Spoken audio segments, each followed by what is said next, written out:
आप जिन बच्चों को देख रहे हैं ये बच्चे मासूम तो हैं ही, लेकिन ये बच्चे जितने मासूम हैं इन बच्चों के ऊपर दुखों का पहाड़ भी वैसा ही टूट पड़ा है। इन बच्चों में मात्र 9 साल से लेकर 4 साल तक के 2 भाई और 2 बहनें हैं। 3 साल पहले ही इन बच्चों की मां किसी काम से घर से बाहर गई थी, जो फिर कभी वापस नहीं आई, जिसके बाद इन बच्चों के मजदूर पिता सुरेंद्र मिश्र ने अकेले ही बच्चों का पालन पोषण किया। लॉकडाउन में सुरेंद्र को काम नहीं मिल रहा था, गरीबी ऐसी कि भूख मिटाने को रोटी नहीं, जिस वजह से सुरेंद्र बीमार रहने लगे और अचानक 23 मई को सुरेंद्र मिश्र की मौत हो गई। पिता की मौत के बाद ये बच्चे अनाथ हो चुके थे। इनके सिर से माँ बाप दोनों का साया उठ चुका है।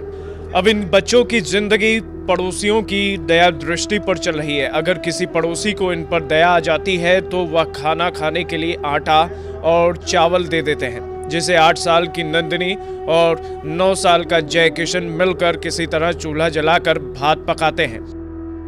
दिन और रात दोनों वक्त भात खाकर ही चारों भाई बहन सो जाते हैं। भाई अच्छा, कैसे आपका खाना पीना कैसे चलता है? चाची बनाती है, खींचती है, कपड़ा लाता है, नहा धोआ के देती है।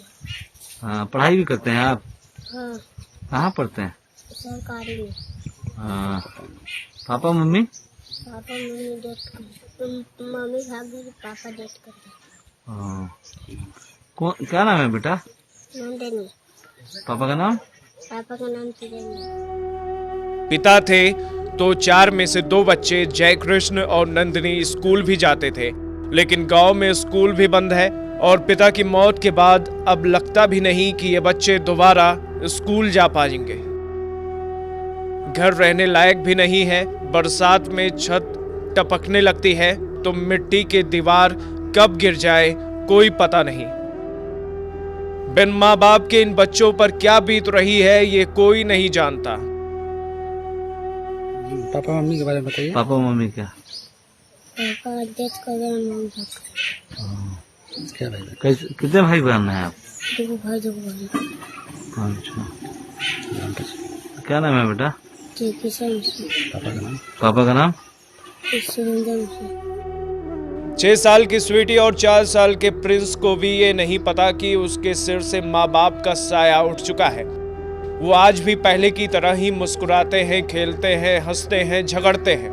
उन्हें क्या पता उनके ऊपर दुखों का पहाड़ टूट चुका है। ग्रामीण कह रहे हैं कि बच्चे के चाचा हैं, लेकिन वो भी मजदूर ही हैं। उनके भी 2 बच्चे हैं। परवरिश समाज की ओर से गांव घर है और बहुत सा हाथ आगे बढ़ा है इन बच्चों को। जब इस बच्चों के बारे में जानकारी हुआ, इसका पिताजी देहांत हो गए 3-4 साल पूर्व, 3 साल मोटा मोटी मानकर चलिए, इसकी माँ कहीं गुम हो गई, एकदम बेसहारा हो गया था। मगर इसका चाचा भी हैं, तो वो भी चाचा मजदूर क्लास के आदमी हैं, जो कि अच्छा से अपने, उनके भी 2 बच्चे हैं, वो भी कमाने खाने वाले हैं। तो थोड़ा समाज इसमें आगे आया और ये समाज की सोच है कि इन बच्चों का भविष्य कैसे बने, इनका भविष्य कैसे उज्जवल हो, इस पर हम लोग विचार कर रहे हैं। और विचार कर करके इसमें अच्छा से अच्छा जगह पर इन लोगों को अगर सरकार आगे आती है तो और अच्छा है। बिन माँ बाप के इन बच्चों की सरकार ने भी सुध ली है। सरकारी स्तर से भी इन बच्चों को मदद पहुंचाई जा रही है। इसमें सभी जगह से जो हमें प्रतिवेदन प्राप्त हुए हैं, उसमें मुख्यमंत्री सचिवालय से प्रधान सचिव सर ने भी फोन किया था, ताल्लुक में हम लोग दिखवाए थे। तो उनको हम लोग विभिन्न स्कीमों से जो पहले से भी आच्छादित हैं और नए सिरे से जो इस उनके फादर की डेथ के बाद उनको परवरिश योजना तथा स्पॉन्सरशिप स्कीम के तहत भी आच्छादित कर रहे हैं, जिससे उस फैमिली को पर मंथ मिनिमम 6000 के आसपास भी एडिशनल बेनिफिट उनको सहायता मिलेगी, जो उनके चाचा हैं उनकी परवरिश करने के लिए।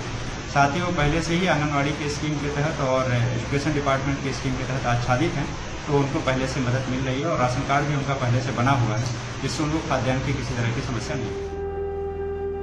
जरूरत है इन बच्चों को हर तरह से मदद पहुंचाने की, ताकि इनका भविष्य संवारा जा सके, जिसके लिए समाज और सरकार सभी को आगे आना होगा। कल के भविष्य को मजबूत बनाना होगा। सासाराम से मनोज कुमार सिंह, बिहार तक।